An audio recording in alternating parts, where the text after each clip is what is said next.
À 9h04, la porte vitrée s'ouvre. Pas de manière ordinaire. Elle s'ouvre comme si quelqu'un avait décidé que les portes n'existent que pour les autres. Mathieu Verdier entre dans la banque avec le mouvement de quelqu'un qui possède les pièces, avant même d'y avoir mis les pieds. Costume lin blanc, montre qui vaut plus que le salaire annuel de la moitié de l'agence. Mâchoire taillée comme si la nature avait voulu lui donner raison sur tout. Il est suivi de deux collaborateurs qui ont l'air de servir uniquement à valider chacun de ses pas. Il s'arrête devant le bureau d'Anaïs. Il pose un dossier épais, sans demander, sans regarder. Il ne regarde pas. Il dépose, comme on dépose une note sur le bureau d'une secrétaire. Mathieu, sans même lever les yeux de son téléphone, « Je veux voir le directeur, maintenant ». Anaïs ne lève pas les yeux. Elle continue de lire son écran. 3 secondes. 5. Elle prend une gorgée de café avec une lenteur royale. Puis elle pose la tasse. Puis elle tourne une page. Puis, seulement alors, elle lève les yeux. Elle le regarde de bas en haut, une seule fois. Brève, comme on jauge quelque chose qu'on n'a pas commandé.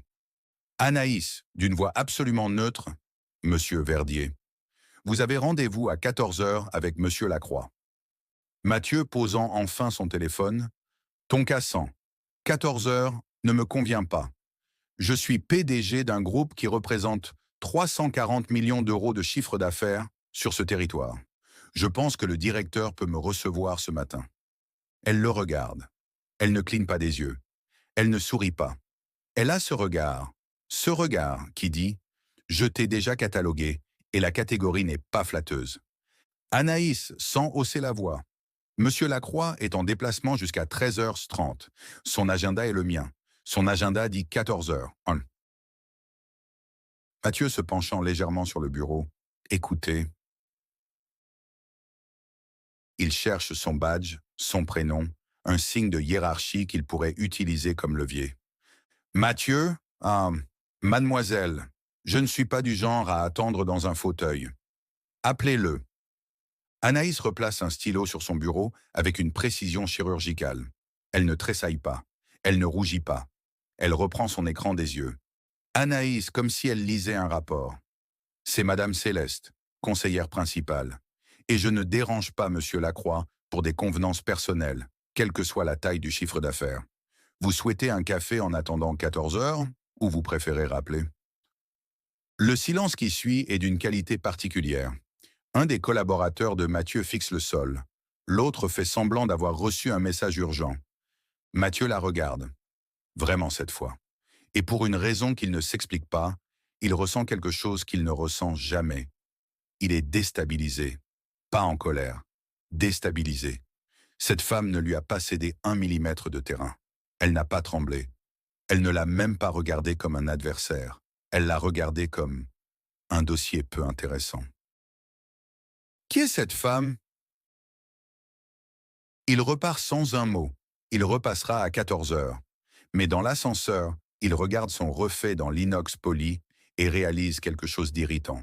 Il pense encore à elle. BNC Antilles, salle de réunion, 14h15.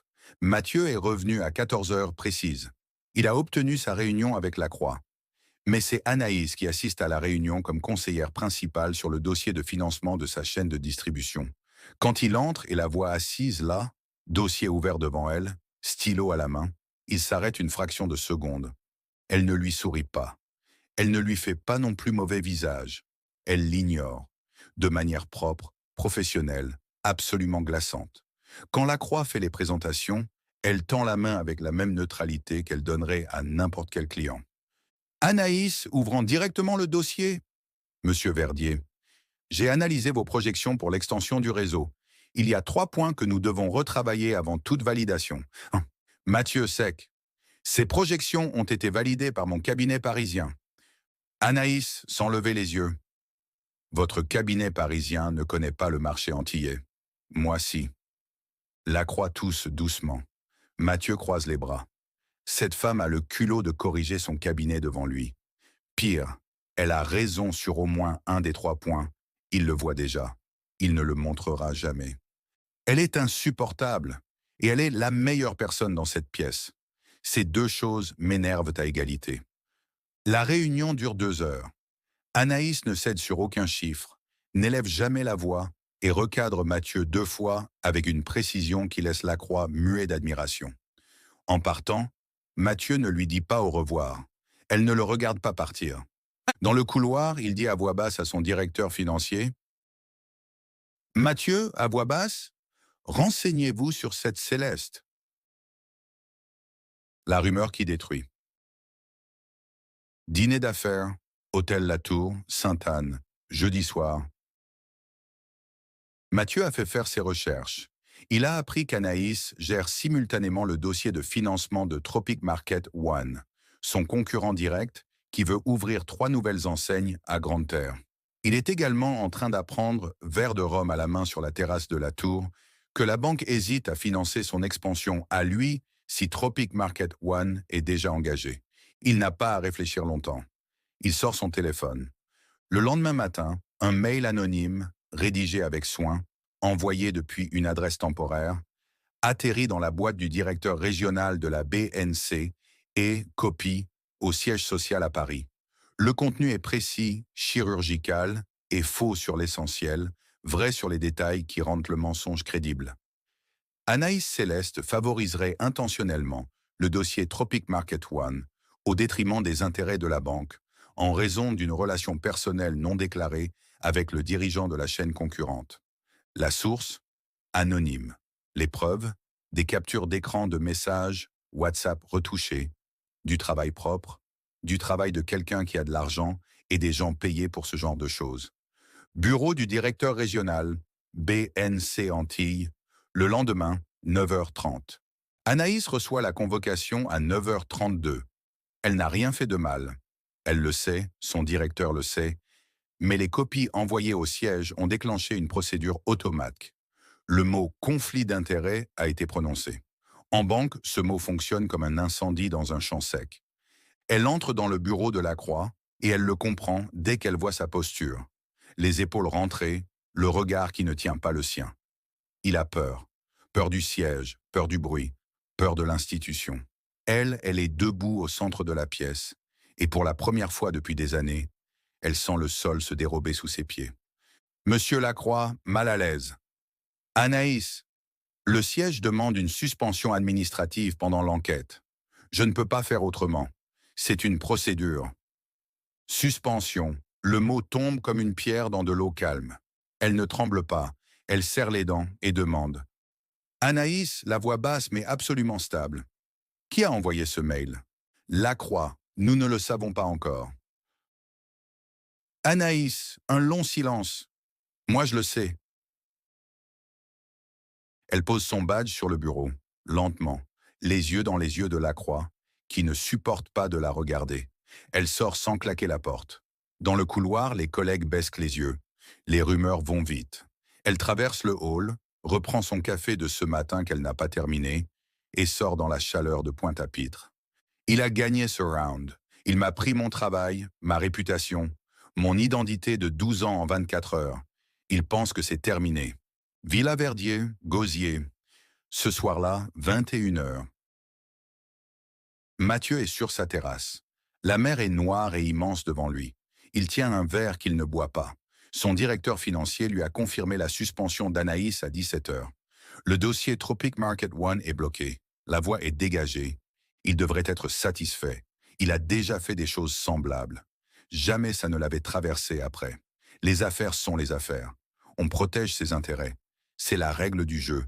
Mais ce soir, le visage d'Anaïs dans cette réunion de 14 heures lui revient. Sa façon de tenir son stylo, la précision de ses mots. Les 12 ans qu'il a appris qu'elle avait donné à cette banque. Et il fait quelque chose qu'il n'a pas fait depuis longtemps. Il essaie de se justifier à lui-même. Elle était sur mon chemin, c'est les affaires. Elle aurait fait la même chose à ma place. Mais il sait que c'est faux. Elle n'aurait pas fait ça. Elle lui aurait dit en face ce qu'elle pensait. Elle l'a déjà fait. Il se lève, rentre dans la villa, essaie de travailler, ouvre son téléphone, le repose. Il tourne en rond dans son salon de 80 mètres carrés et finit par admettre la vérité la plus inconfortable de la soirée. Il est en train de culpabiliser. Lui, Mathieu Verdier, pour une femme qu'il connaît à peine. Il range ce sentiment dans la même case que ses autres faiblesses, verrouillé, enfoui, et va se coucher. Demain, il aura oublié. C'est ce qu'il se dit. Elle frappe là où ça fait mal. Chez Anaïs, Gosier, nuit du vendredi. Anaïs passe la nuit à son bureau chez elle. Pas à pleurer, à travailler. Elle a appelé deux amies. L'une travaille au cadastre de Basse-Terre. L'autre est greffière au tribunal de commerce de Pointe-à-Pitre. Elle a fait du café. Elle a ouvert son ordinateur. À 3 heures du matin, elle a ce qu'il lui faut. L'entrepôt stratégique du port de Jarry que Mathieu cherche à racheter depuis 6 semaines, la cession a une irrégularité administrative. Mineure, parfaitement légale en soi, mais suffisante pour déclencher une procédure de vérification obligatoire au tribunal de commerce. Durée estimée, 6 à 8 semaines de gel. Anaïs n'a rien inventé. Elle n'a fait que trouver ce qui existait déjà. Elle rédige un courrier soigné, l'envoie au greffe à 3h47 du matin et va se coucher. Anaïs, avant d'éteindre la lumière, à voix basse pour elle seule, Anne Cavine, Missier Verdier. Bureau Verdier Distribution, Pointe-à-Pitre, lundi matin. Mathieu apprend la nouvelle par son avocat à 8h55. Blocage du rachat. Procédure engagée par un tiers anonyme. 6 à 8 semaines. Il reste assis une minute entière sans bouger. Puis il dit, très calmement, à son directeur, « Mathieu d'une voix blanche, c'est elle. Elle est suspendue. Elle n'a plus rien à perdre. Et elle a trouvé en moins de 72 heures ce que mon équipe juridique n'a pas vu en 6 semaines. Cette femme va me coûter une fortune. Et je ne peux pas m'empêcher de trouver ça remarquable. » Mais il range cette pensée immédiatement. Parce que ce qu'elle a fait lui coûte 3 millions d'euros de manque à gagner si le délai se prolonge. Parce que c'est une guerre. Et dans une guerre, on ne laisse pas l'adversaire se relever. Bureau Verdier, cabinet juridique, semaine suivante. Mathieu ne fait pas les choses à moitié. Il a passé le week-end à réfléchir et sa conclusion est simple. Anaïs ne s'est pas contentée de le gêner, elle l'a humilié. Une femme suspendue, sans revenu, sans poste, a trouvé en une nuit de quoi le faire reculer. Si cette histoire se sait dans les cercles d'affaires des Antilles, il devient la risée de chaque table de négociation. Il a donc décidé de ne plus jouer à moitié. Il appelle ses avocats, il appelle ses contacts médias, et il appelle un ami qui tient le principal syndicat professionnel des conseillers bancaires de Guadeloupe. Le plan est simple, brutal, efficace.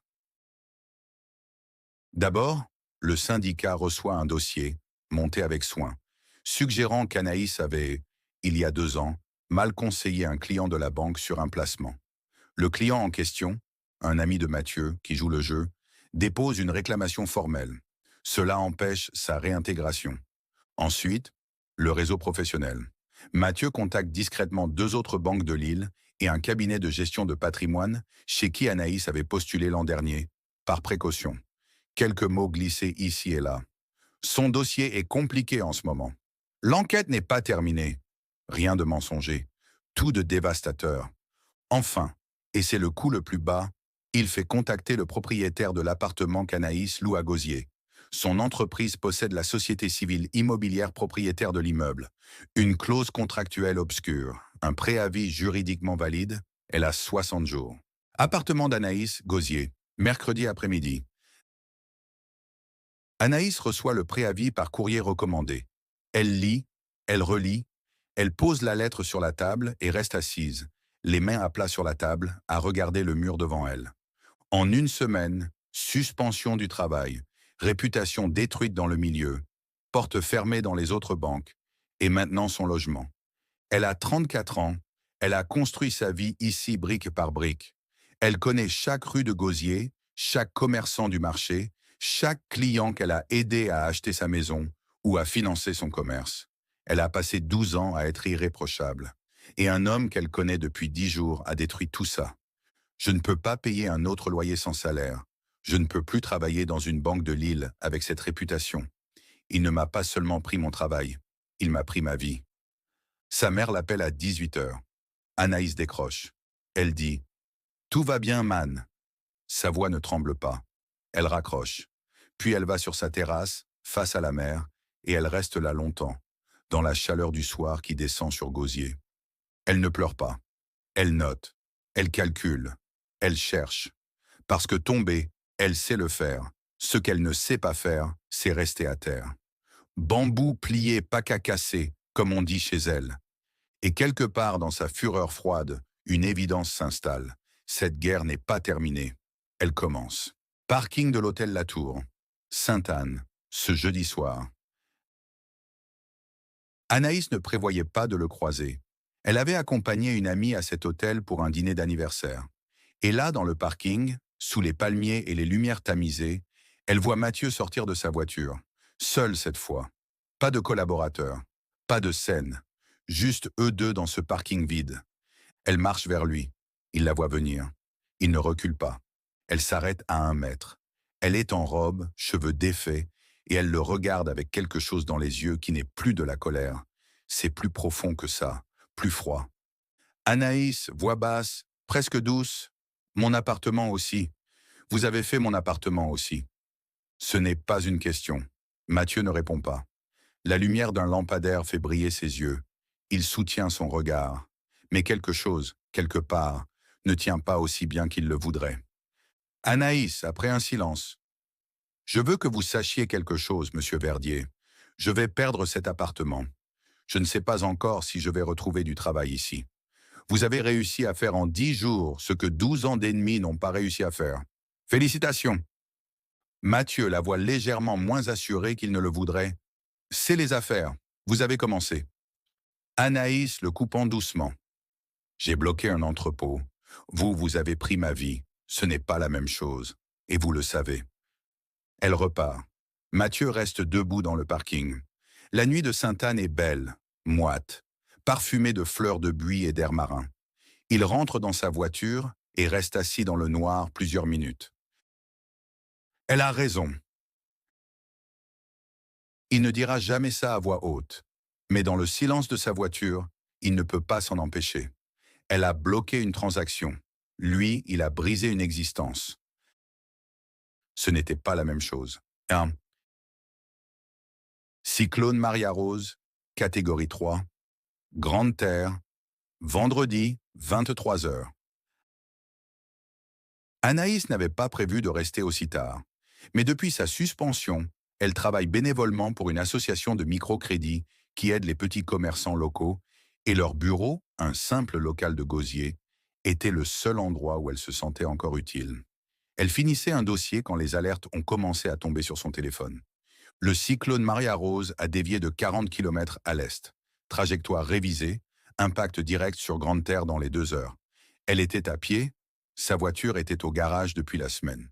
Elle avait tenté d'appeler un taxi. Les lignes saturèrent déjà. Le vent s'était levé. À 500 mètres du local, l'entrepôt Verdier Distribution se dressait, massif, bétonné, muet. Elle le connaissait de nom.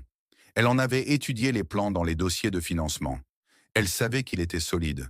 Elle savait aussi à qui il appartenait. Quand les premières rafales ont arraché le panneau de signalisation de la rue, elle n'avait plus le temps de faire la fine bouche. Elle a couru.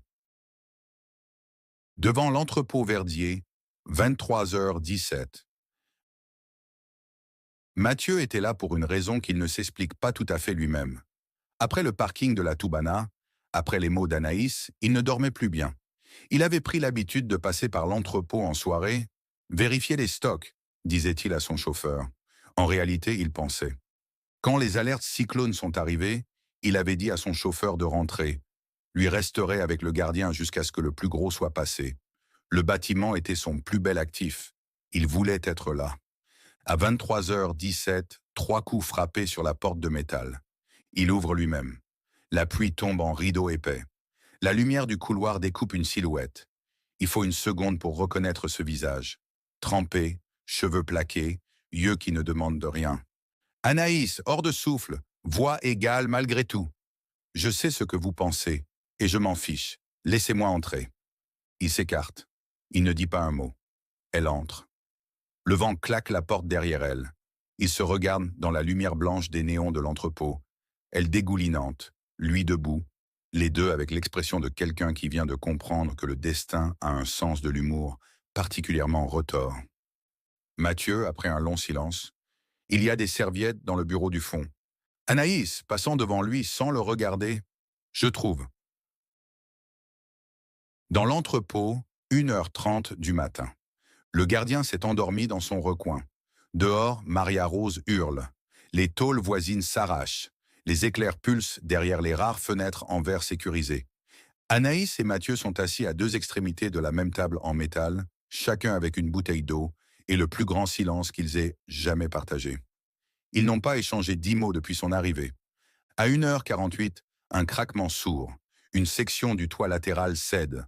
Une poutre métallique tombe en biais et bloque la sortie de secours.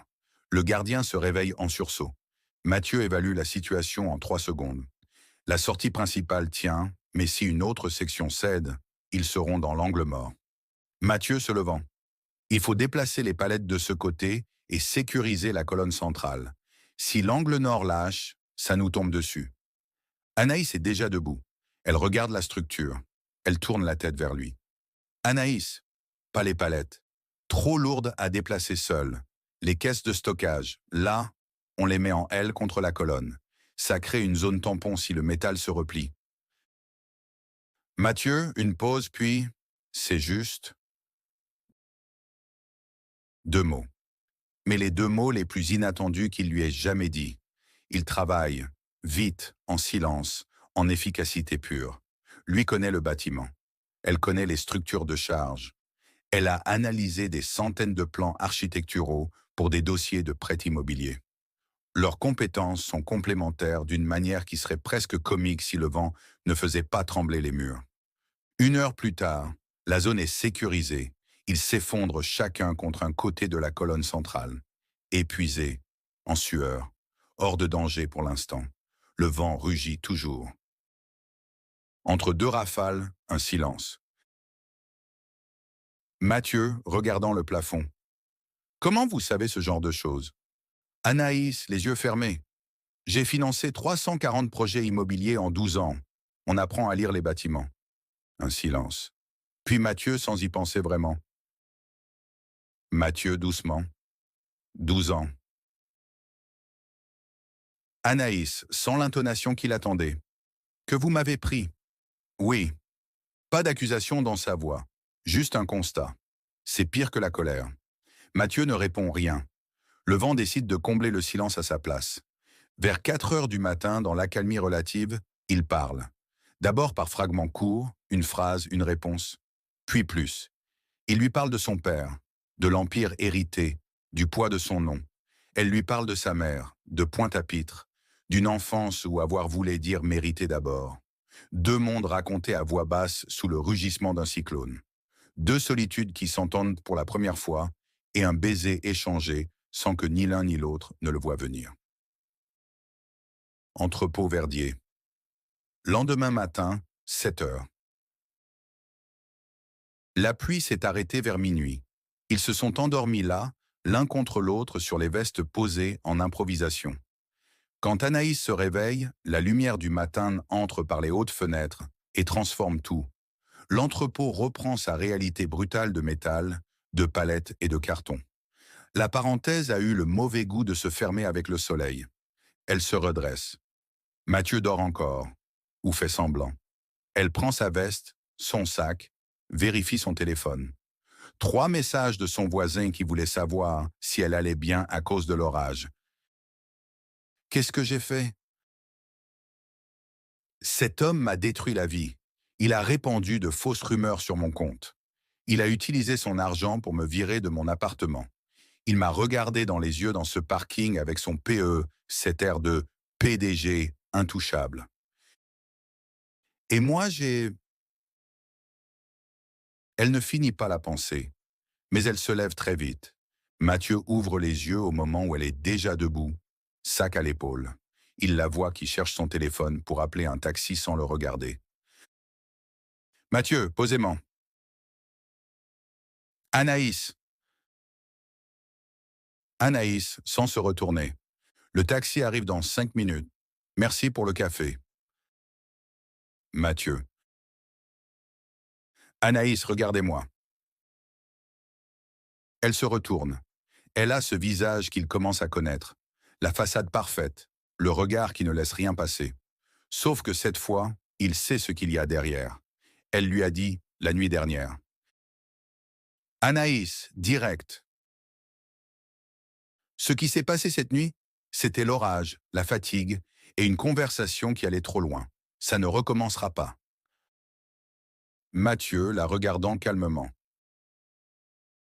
D'accord. Elle attendait une résistance, une négociation. Il ne lui donne ni l'une ni l'autre. Et d'une certaine façon, ce d'accord tranquille est plus difficile à gérer que n'importe quelle protestation. Elle sort. Le taxi est là. Elle monte dedans et regarde défiler les rues mouillées de gosiers, les palmiers alanguis après l'orage, le soleil déjà brutal à 7 heures du matin. Et elle se répète comme un mantra. Je ne laisse plus personne assez près pour pouvoir faire ça. Mais la voix dans sa tête a un peu moins de conviction qu'avant. Mathieu l'obstiné. Un homme qui ne lâche pas. Mathieu aurait pu respecter le « ça ne recommencera pas ». Il avait entendu le message, ce qui ne signifiait pas qu'il allait l'accepter. Il ne l'appelle pas. Il ne la harcèle pas. Il ne débarque pas à la banque avec des fleurs. Il connaît Anaïs suffisamment pour savoir que ça ferait l'effet d'un chiffon rouge sur une femme qui n'a aucun goût pour les gestes de séduction calculés. À la place, il fait des choses concrètes, discrètes, qui ont son empreinte sans la voir. D'abord, l'association de microcrédit pour laquelle Anaïs travaillait bénévolement reçoit de manière anonyme un virement de 50 000 euros. Les 3 familles en attente de financement sont débloquées le lendemain. Ensuite, il apprend par son réseau qu'Anaïs était en train de monter un dossier de promotion interne à la BNC, chef de secteur, un poste qu'elle visait depuis 2 ans et que la suspension avait figé.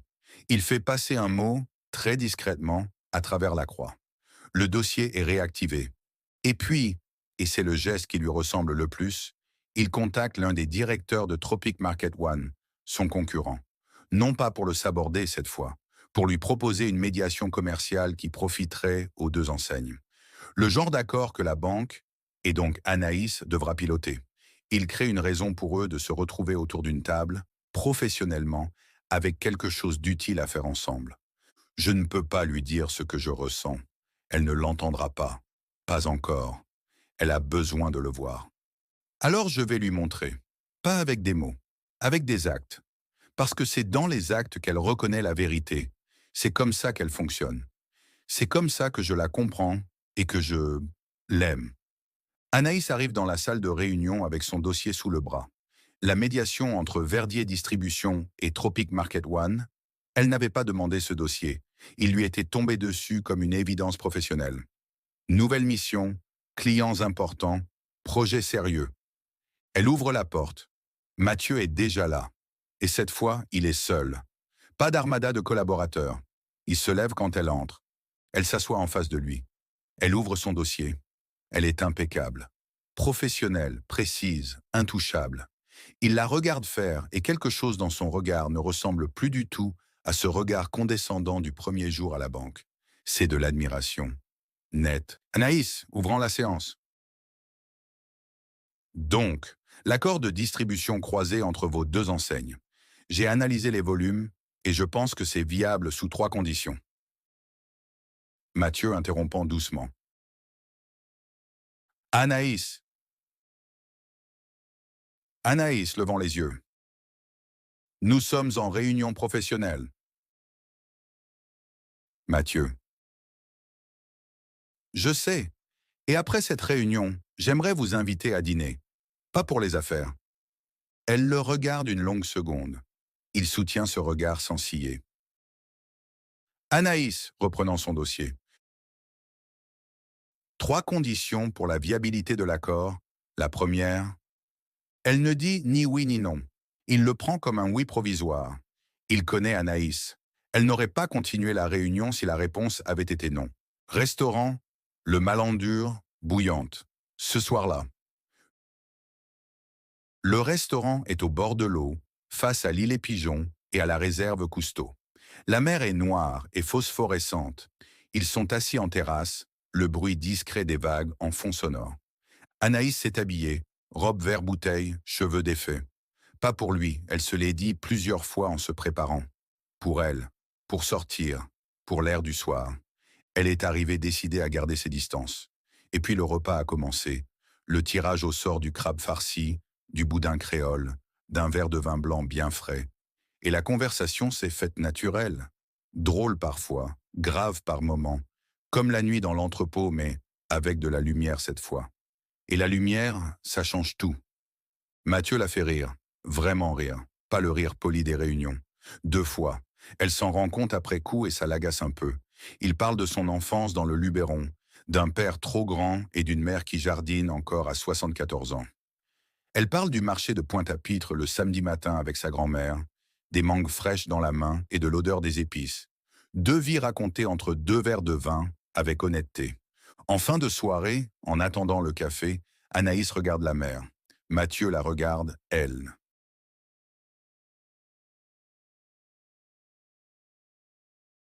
Je sais. Elle tend la main sur la table. Il pose la sienne dessus et leurs regards s'accrochent l'un à l'autre. Et voilà. Pas de feu d'artifice. Pas de déclaration fracassante. Juste 2 mains sur une table au bord de la mer des Antilles et quelque chose d'irréversible qui vient de commencer pour de vrai cette fois.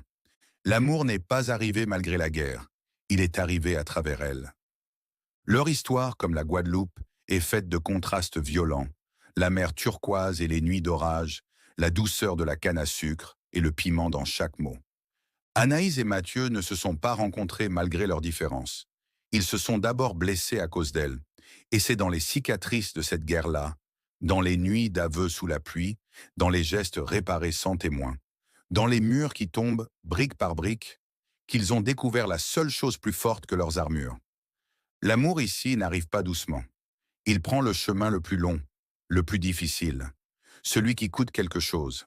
Parce que ce qui ne coûte rien ne vaut rien. Et ce qu'ils ont, ça a tout coûté. Mais ça valait chaque orage.